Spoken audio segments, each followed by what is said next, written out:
Olá, pessoal! Vamos começar mais um vídeo, pedindo a vocês para se inscrever no canal, para poder compartilhar com seus amigos, parentes, com as pessoas que estão precisando também de um esclarecimento sobre a vida, sobre a espiritualidade. Oi, irmão! Olá, querida irmã Tatiana, obrigado por estar aqui. Irmão Uriel, obrigado. A você também, querido irmão Carlos, agradeço.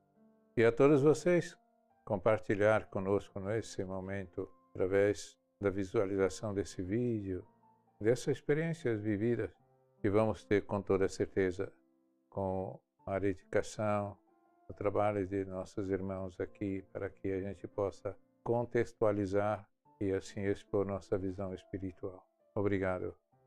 Sim, irmã. E hoje o tema é princípio espiritual no livre-arbítrio. O que é o livre-arbítrio exatamente? O livre-arbítrio é uma lei universal muito importante. Este é um presente divino para todos nós. É o direito de escolher o nosso caminho, de determinar a nossa direção. Então, o divino veio que isso seria necessário para o nosso crescimento. Esse limite do respeito, do momento de cada um, da direção, das escolhas, isso é importante para que você se fortaleça. Então, é uma lei que acompanha-nos em todo o nosso processo de caminhada evolutiva. E por que é tão importante respeitar o livre-arbítrio? É porque respeitando o livre-arbítrio do próximo, do outro, nós estaremos contribuindo para que ele também tenha a capacidade de fazer suas escolhas, de determinar sua vida, sem a nossa interferência. Então devemos sempre estar ali, amparando, ajudando no que for preciso, mas evitar o quanto mais não interferir nessa lei do livre-arbítrio. Passamos a ser corresponsáveis pelos erros, pelas falhas do outro. E o progresso evolutivo do espírito se apoia no livre-arbítrio? Não existe evolução sem esses princípios das leis naturais. E o livre-arbítrio, ele está contido nessas leis. Para que se evolua todo o processo, seja ele do indivíduo até o coletivo, precisa que haja um entendimento do que é a lei do livre-arbítrio e para que ela existe e como devemos nos comportar diante desta grandeza que Deus nos proporcionou. E por que é tão difícil, irmão, a gente cumprir essa lei aqui na Terra? É porque vimos que o ser humano ele ainda tem muita dificuldade de buscar o autoconhecimento e quando ele não se conhece, ele acaba atropelando os seus planos. Da mesma maneira que ele se atrapalha com a própria vida, acaba atrapalhando os outros também que estão ali caminhando. Então, se torna difícil porque é o momento que você vai ter que assumir a sua identidade e fazer as suas escolhas, sabe? Porque você já vai sabendo que qualquer resultado negativo vai ter consequências também no seu processo, não é? E que a gente é o único responsável. Então, mas é o medo de assumir essa responsabilidade. E a realidade demonstra que a maioria das pessoas aqui no nosso planeta não atua com liberdade. Na maioria das vezes, deixamos-nos levar pelo sistema. Isso interfere muito no nosso livre-arbítrio, né, irmão? O sistema...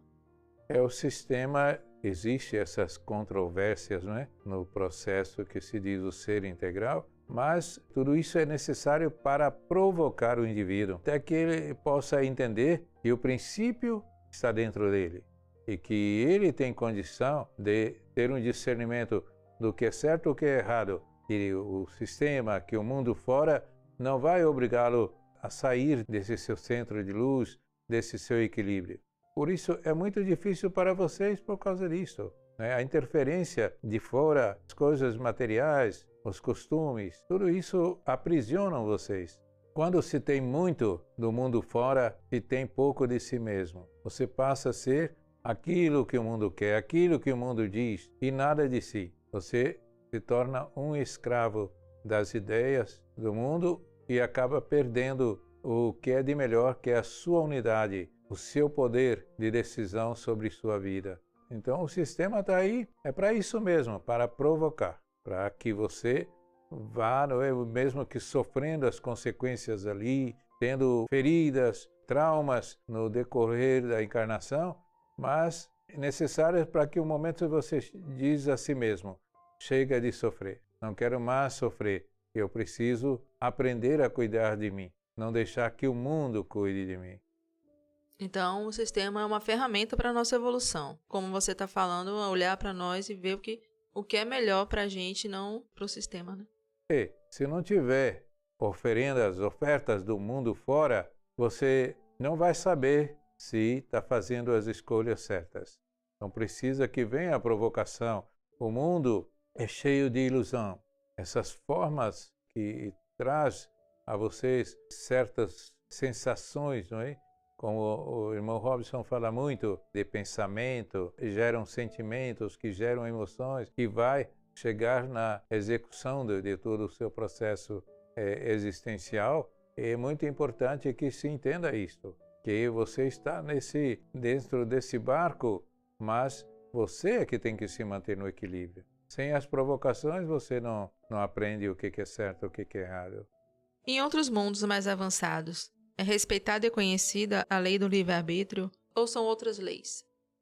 No nível que encontra a humanidade é que carrega essa coisa de ficar interferindo na vida do outro, ficar querendo que o outro seja aquilo que ele não vai ser. Então, essa competição que vocês vivem no dia a dia, vocês ainda se deslumbram, né? Se excitam com as competições. E isso ainda é de mundo subdesenvolvido, que precisa de motivações externas para provocar uma sensação interna de emoções. E quando você vai se descobrindo diante dele mesmo, essas coisas da disputa, das competições externas, passam a ser sem valor. Ele passa a ter um olhar mais para uma confraternização, sem a disputa. Sim? Então, se a humanidade realmente respeitasse e cumprisse a lei do livre-arbítrio, a gente já ia então passar para um mundo mais evoluído. Não. Como nosso irmão já explicou, eu também tenho falado, um mundo de prova e expiação e de regeneração. O que seria a regeneração? Toda vez que você passa por uma provação, você se afirma consigo, você não retrocede, então você já aprendeu aquela lição. Você, aprendendo, você está regenerando, já não vai falhar mais. Agora, dentro desse contexto planetário, que ficam falando, vai passar a ser um planeta de regeneração. E o sofrimento que está aí cada dia batendo mais a porta, é através disto que o ser humano vai aprender. Muitas vezes se revolta, vai para o plano espiritual, volta mais revoltado ainda, não é? Mas como é possível, irmão, ensinar alguma coisa às pessoas que não têm interesse em aprender?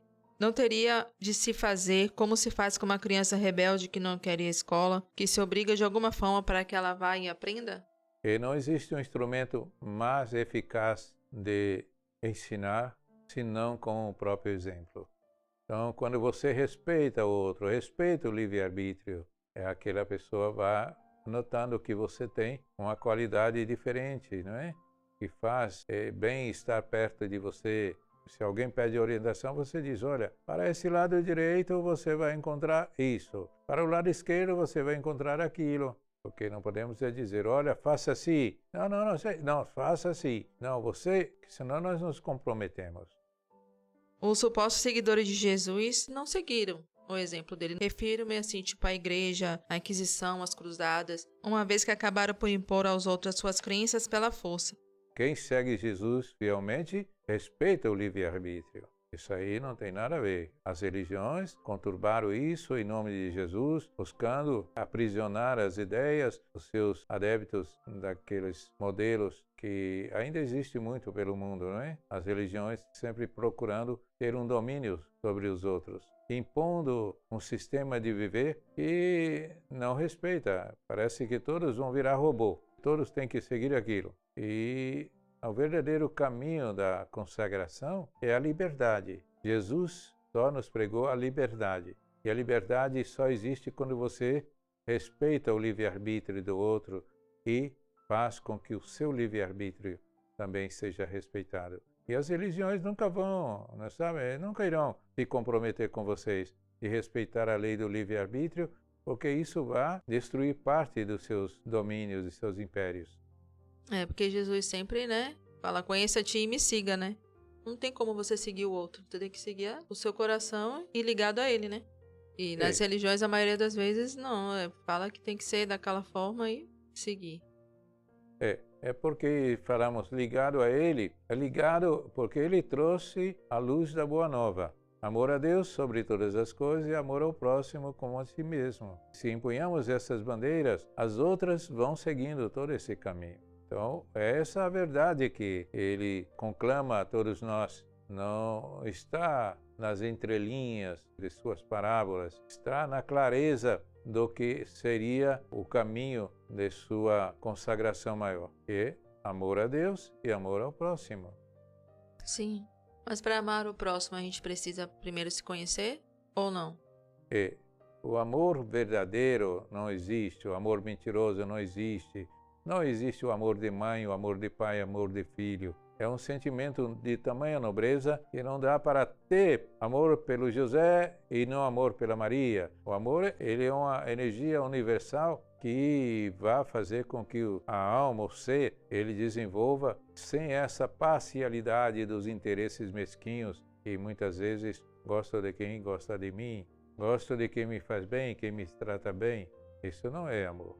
Por isso que ele disse também, amai os vossos inimigos. Aí é que está a grandeza. Irmão, muitas vezes a gente quer ajudar alguém, como você estava dizendo, a gente acaba interferindo na evolução. Como que a gente vai saber se a gente está ajudando ou interferindo no livre-arbítrio? E quando você se prepara para servir a vida, não tem que se preocupar com isso. Agora, quando você fica na periferia do serviço, da seara, não, eu vou servir porque tem alguém precisando de mim. Eu vou lá porque tenho que levar, que senão não vai comer. Eu vou lá que senão... se você está esquecendo que você vai lá porque você precisa saciar a sua fome, a fome espírito. Então, quando nós falamos desse serviço ao Cristo, você se liberta desse condicionamento e a própria energia, os próprios mentores, os espíritos que trabalham com vocês, vão ajudar que seja direcionado àquela pessoa que está pronta para ouvir, quem sabe, para se libertar. Então não adianta você pensar, estou interferindo ou não. Se prepare porque a vida te leva aonde precisa, no momento certo. Acontece muito em família, né? Querer ajudar e acabar interferindo na vida do outro. Normalmente quem interfere na vida do outro não está conseguindo cuidar da sua própria vida, principalmente dentro da família, no raio de amigos do trabalho, colegas, aquelas coisas. Acho que estou ajudando e acabo de interferir, porque você não está dentro de um contexto pronto para o serviço, você ainda tem muitas dúvidas. Eu não sei se vou ajudar, se vou interferir.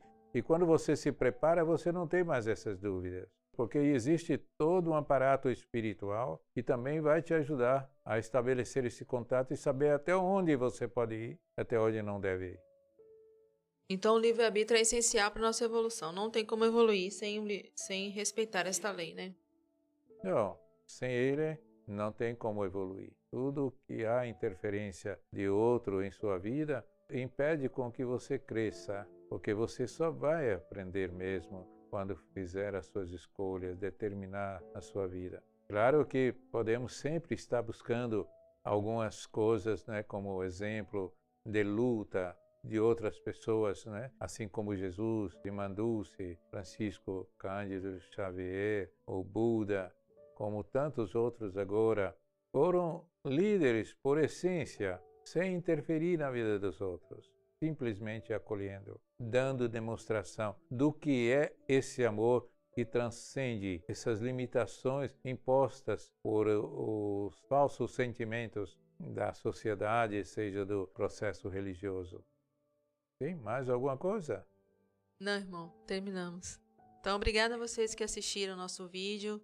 E lembrando aí de compartilhar, de curtir, de se inscrever no canal, de divulgar. Sempre estaremos aqui às segundas-feiras postando nossos vídeos. E espero que vocês gostem e continuem conosco. Obrigada a todos. Então eu agradeço de todo o coração, não é? Por vocês estarem aqui, expor as nossas ideias junto com vocês encarnados e contribuir para essa obra do Amigos da Vida, tá bem? Obrigado então a vocês e fiquem em paz.